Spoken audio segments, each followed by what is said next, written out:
महाविद्यालय एवं विद्यालय के प्रशासन के खिलाफ आज दर्जनों की संख्या में छात्र एवं छात्राएं अखिल भारतीय विद्यार्थी परिषद के बैनर तले पहुंचे केकेएम कॉलेज। दरअसल मामला बीएड के नामांकन में शुल्क बढ़ोतरी एवं इंटरमीडिएट का नामांकन न लेने को लेकर था।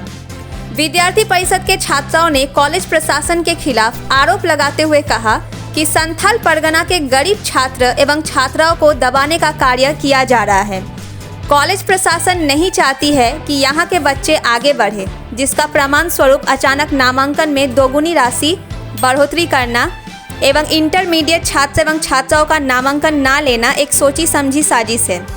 इसी संबंध में कॉलेज के प्राचार्य शिव प्रसाद लोहरा ने पत्रकारों को बताया कि इस मामले पर विधि प्रशासन, विश्वविद्यालय प्रशासन गंभीर है तथा शुल्क की बढ़ोतरी वाले मामले पर मैं बात रखूंगा तथा इंटरमीडिएट का नामांकन विचार उपरांत शुरू किया जाएगा। एक रिपोर्ट। के लिए आई हो?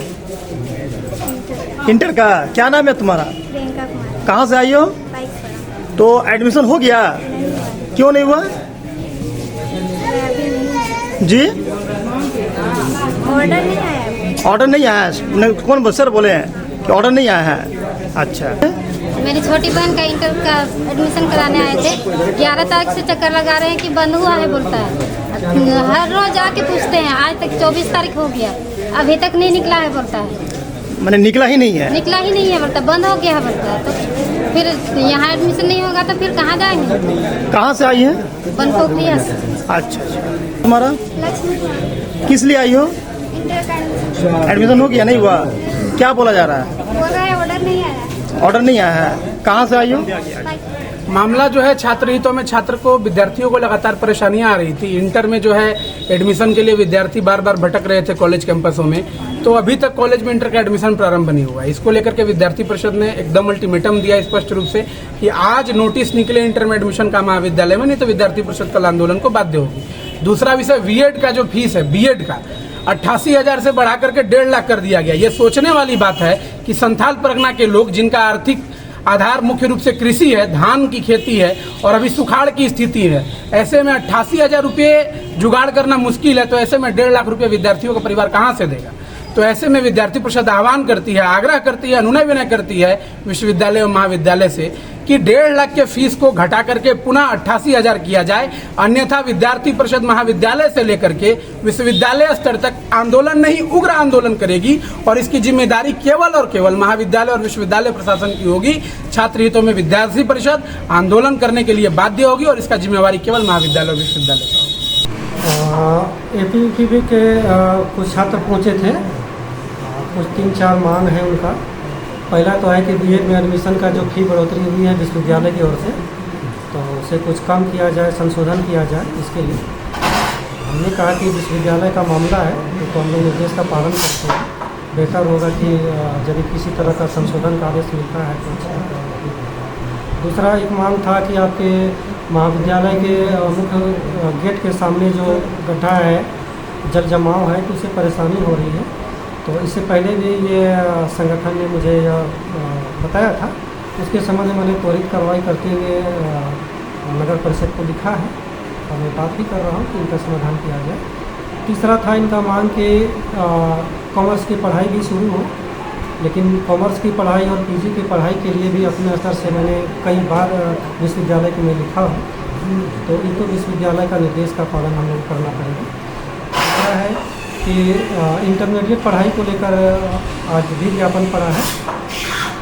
उसमें सिर्फ यही हम लोग को कहना है कि बच्चे यदि प्रभावित हो रहे हैं कहीं और जो 10+2 स्कूल वगैरह में एडमिशन नहीं हो रही है तो उनकी भी ख्याल रखा जाएगा एडमिशन। सर, इंटर को मामले को लेकर जो है थोड़ा बच्चे नाराज़ हैं, क्योंकि एक यहाँ पर हमेशा वो पढ़ते आ रहे हैं और इस बार ऐसा क्या वजह है कि इंटर की परीक्षा या इंटर की नामांकन नहीं हो रही है?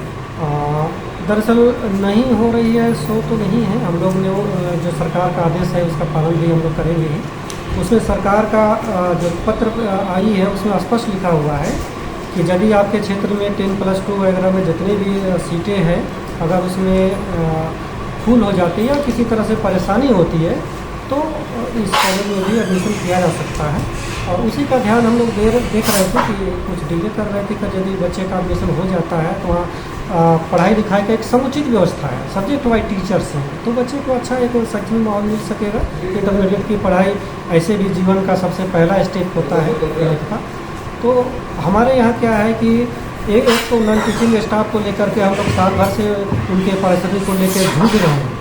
सीधी सी बात है कि हमारा जो आमदनी होगा उस आमदनी में हमारे नॉन टीचिंग स्टाफ को ही देना है, टीचर को भी देना है, लेकिन 50% नॉन टीचिंग स्टाफ ऐसे हैं जो हम ना तो प्रिंसिपल की बात को स्वीकार कर रहे हैं और न इंटरमीडिएट संचालन समिति के निर्णय को स्वीकार कर रहे हैं। ऐसी परिस्थिति में हम लोग साल भर से इस समस्या से जूझ रहे हैं। मैं इनकी सूचना लिखित मौखिक रूप से विश्वविद्यालय और जैक को भी मैंने बताया है और जवाब मुझे यही मिला है अभी तक कि ये प्रिंसिपल की व्यवस्था है, ये आपकी इसको देखें। तो यहाँ तो है कि नॉन टीचिंग स्टाफ 2-4 ऐसे व्यक्ति हैं जिन्होंने स्वीकार करना ही नहीं चाहते हैं और वो लोग चाहते हैं कि कुछ बच्चे यहाँ एडमिशन हो जाए तो फिर इसी तरह का हम मामला बना करके कॉलेज का माहौल को अस्थिर करने का कुछ प्रयास करें।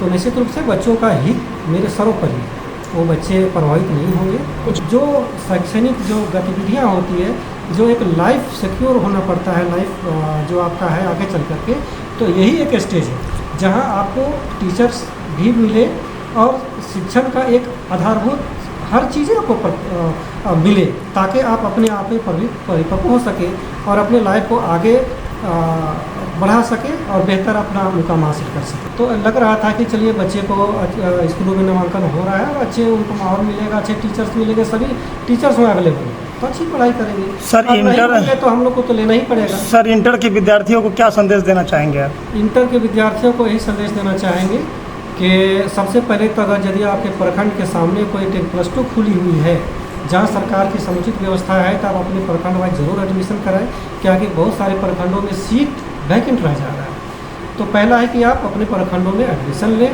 दूसरा कि अगर यदि आपको शहर में ही आना है अपने प्रखंड छोड़ करके तो वहाँ तो सीट लिमिटेड होता है, वहाँ सभी स्कूलों को भी कुछ ऐसा निर्देश मिला है जैसा मुझे सुनने को मिला है कि अपने प्रखंड में ही बच्चे नामांकन ले, क्योंकि सरकार के टीचर्स वहाँ बहाल है और यदि सीट वैकेंट रह जाता है तो वो भी एक बड़ी समस्या है। तो सरकार इस पर भी ध्यान दी कि सभी प्रखंडों में 10+2 जो खोली गई है आपके हित के लिए तो वहाँ लोकल लेवल पर आप एडमिशन करें।